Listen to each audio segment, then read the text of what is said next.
नमस्कार दोस्तों, मैं फिर हाजिर हूँ आपके समक्ष एक नई कहानी लेकर। और कहानी बहुत ही शिक्षाप्रद है, इसे पूरा ध्यान से सुनिएगा। तो इसका शीर्षक है पत्नी हो तो ऐसी। एक दंपति थे, उनका एक बेटा था। बेटा धीरे धीरे बड़ा होने लगा और खुद कमाने लगा। शायद इसीलिए वो माँ से बात बात पर झगड़ पड़ता था।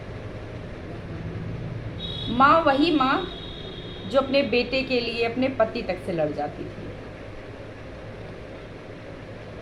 शायद अब बेटा फाइनेंशियली इंडिपेंडेंट हो गया था, तो पिता के कई बार समझाने पर भी वो उनके बातों को इग्नोर कर देता था। कहता था कि यही तो उम्र है शौक़ पूरा करने की, बाद में खाने पहनने और शौक़ पूरे करने का क्या मतलब जब मुंह में दांत और पेट में आत ना हो। तो फिर शौक़ पूरे कर कर क्या करूँगा। धीरे धीरे समय व्यतीत हुआ, उस बेटे की शादी हुई और एक बहू आई। बहू बहुत अच्छी थी और भरे पूरे परिवार से थी, इसलिए वो गृहस्थी में अच्छे से रम गई। तो नौकरी अच्छी थी उसके बेटे की, उस बेटे की नौकरी अच्छी थी, इसलिए उसके फ्रेंड सर्किल भी मॉडर्न था। तो वो अपनी पत्नी को भी फोर्स करता था कि मॉडर्न कपड़े पहनो, मॉडर्न स्टाइल अपनाओ। और अक्सर वो अपने पत्नी को इन सब बातों के लिए फोर्स करता था, तो उसकी पत्नी मना कर देती थी। वो कहता, मैं इसमें नया कुछ क्या कर रहा हूँ, ऐसा तो सारा ज़माना करता है। तो उसकी पत्नी कहती, नहीं, मुझे ये नहीं करना है, मैं पुराने विचारों में ही अटकी हूँ, वही सही है। तो पति गुस्सा हो जाता, बेटा गुस्सा हो जाता और कहता कि तुम तो जानती ही नहीं हो कि क्वालिटी लाइफ क्या होती है। तो बहू कहती, मुझे क्वालिटी लाइफ के बारे में जानना भी नहीं है, मुझे लाइफ की क्वालिटी के बारे में जानने पर विश्वास है, मुझे वो जानना है। फिर धीरे धीरे समय व्यतीत हुआ। एक दिन उसके पापा को हार्ट अटैक आ गया और वो भर्ती हो गए हॉस्पिटल में, आईसीयू में भर्ती हो गया।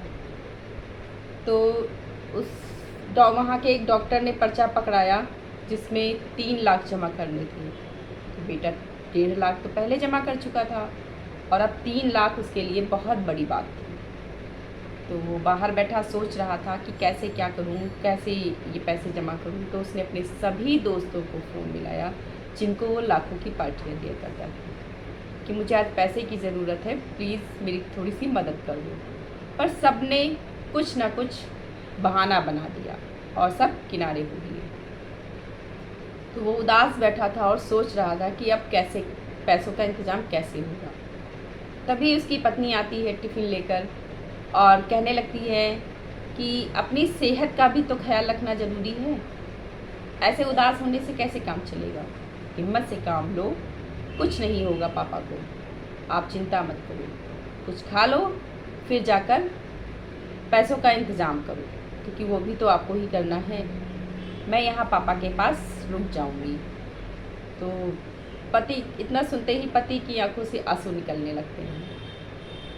तो पत्नी कहती है, आप चिंता मत कीजिए, आपने जिन दोस्तों को लाखों की मॉडर्न पार्टियां दिया करते थे, उन दोस्तों को आप फ़ोन कीजिए, देखते ही तो हैं कि कौन उन सामने आता है मदद के लिए आपके।